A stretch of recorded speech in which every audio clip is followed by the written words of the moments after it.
আমাদের এই সময় যত সংখ্যক তরুণ আছে তাদের মধ্যে জুলাই গণঅভ্যুত্থানের ফলে যে দেশপ্রেম তৈরি হয়েছে, আকাঙ্ক্ষা তৈরি হয়েছে, রাজনৈতিক সচেতনতা তৈরি হয়েছে এবং তরুণদের যে সংকট, বিশেষত কর্মসংস্থান, তাদের লাইফস্টাইল, জীবন এবং জীবিকার যে সংকট, সেটাকে অ্যাড্রেস করে আমরা কিভাবে একটা ইয়ং জেনারেশন আমরা তৈরি করতে পারি।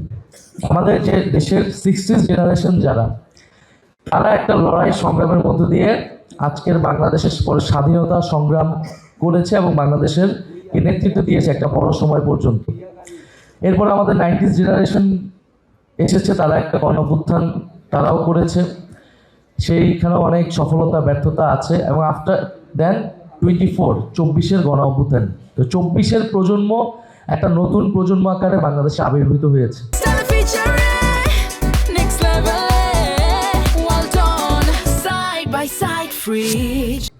ফলে রাজনৈতিক, অর্থনৈতিক, সামাজিক, সাংস্কৃতিক জায়গায় আমরা এই প্রজন্মকে কিভাবে কাজে লাগাবো, এই কারণে তারুণ্য আমাদের অন্যতম প্রধান এজেন্ডা।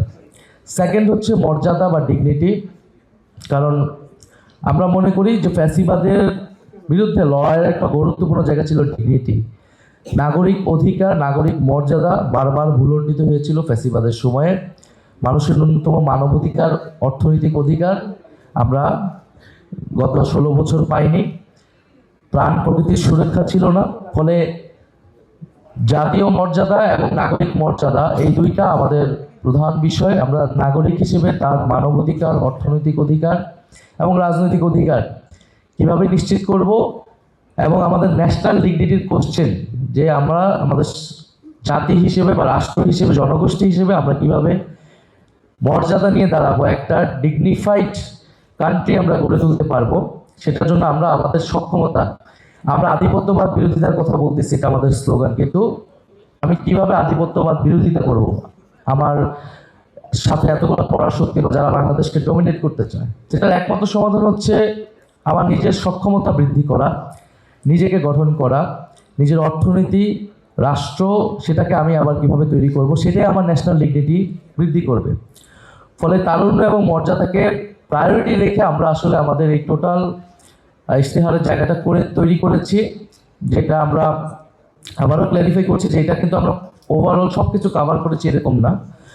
আমরা যেহেতু গভর্নমেন্ট যদি 11 দলীয় সরকার গঠন করে, সেই সরকারের অংশীদার হিসেবে আমরা কী কী জিনিসকে মন্ত্রিসভায় প্রায়োরিটি দিব, ওই সরকারের প্রায়োরিটি দিব, আমাদের সংসদে আমরা প্রায়োরিটি দিব, সেটাকে আইডেন্টিফাই করা হয়েছে।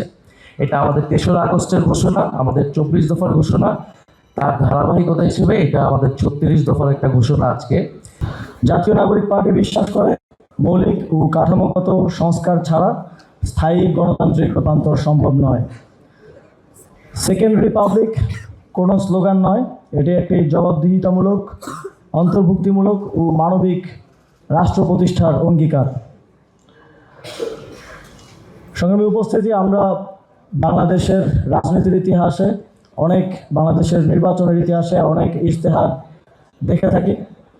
একটা কমন বিষয় আমরা দেখি যে কিছু কিছু ক্ষেত্রে একটা বেঞ্চমার্ক স্টাবলিশ হয়ে গেছে যে আমাদেরকে শিক্ষায়, স্বাস্থ্যে জিডিপির 5% বরাদ্দের কথা বলতেই হবে, সেটা যতটুকু বাস্তব হোক কিংবা না হোক। আমরা সেটা ভেঙে বেরিয়ে আসতে চেয়েছি।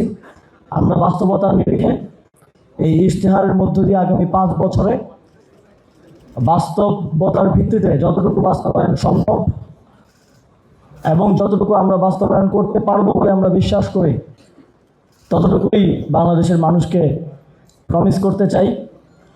এবং আমরা কোনো অবাস্তব নাম্বার কিংবা কথা বলতে চাই না। আমাদের ট্যাক্স টু জিডিপি রেশিও 6.5 থেকে 7.5%-এর মধ্যে বর্তমানে আছে।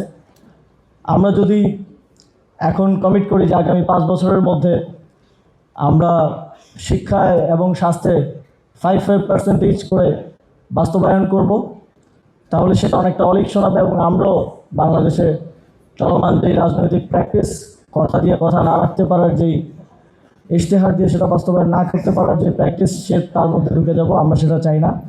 নারীর নিরাপত্তা, অধিকার এবং ক্ষমতায়ন, এই 3টা শব্দ আমরা বাংলাদেশের স্বাধীনতা পরবর্তী সময়ে আমরা দেখেছি সবগুলো রাজনৈতিক দল তারা তাদের মতো করে ব্যাখ্যা করেছে।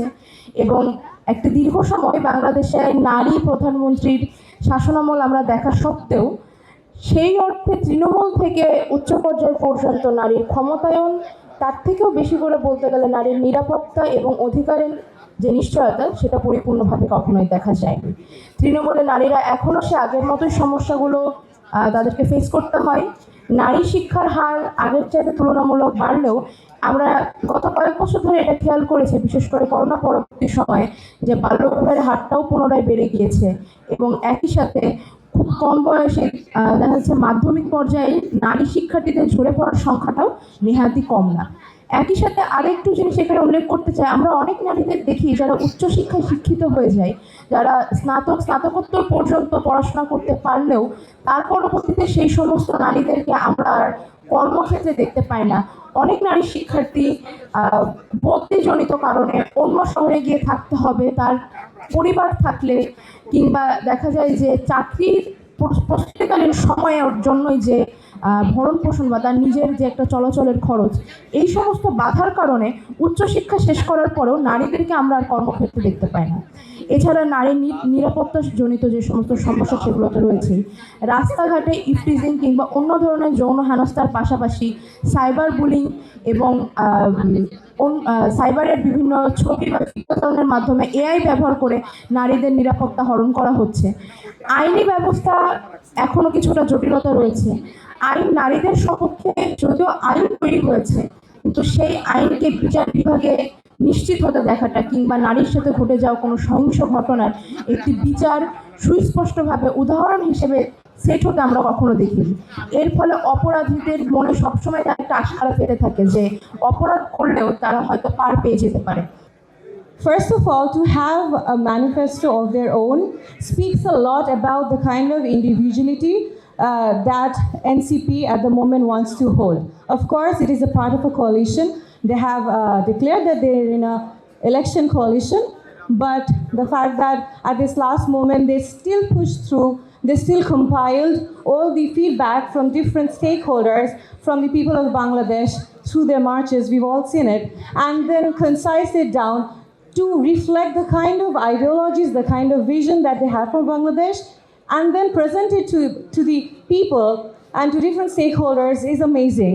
I think that only speaks that NCP has its own individual identity, its own values, its own ideas, and no matter what, even if being in a coalition, they want to hold on to that, which is why they have their own separate manifesto for this election. And I think it has been clear enough that if and when, and inshallah, let's hope that they make it to the government, the coalition. I am very much for it because I am a teacher and most of the students here are from Dhaka University and of course the youth. So I always align with the youth. So if they come to power in the upcoming elections, they have their straight, I would say, head in the game. They know what they want, they know their vision, and they will, of course, try to push through it through the policies. And I think the policies have been very beautifully designed. I absolutely love the different ideas. I also love the fact that they focus on women empowerment and how the different roles of women have been taken into account and then reflected in the policies.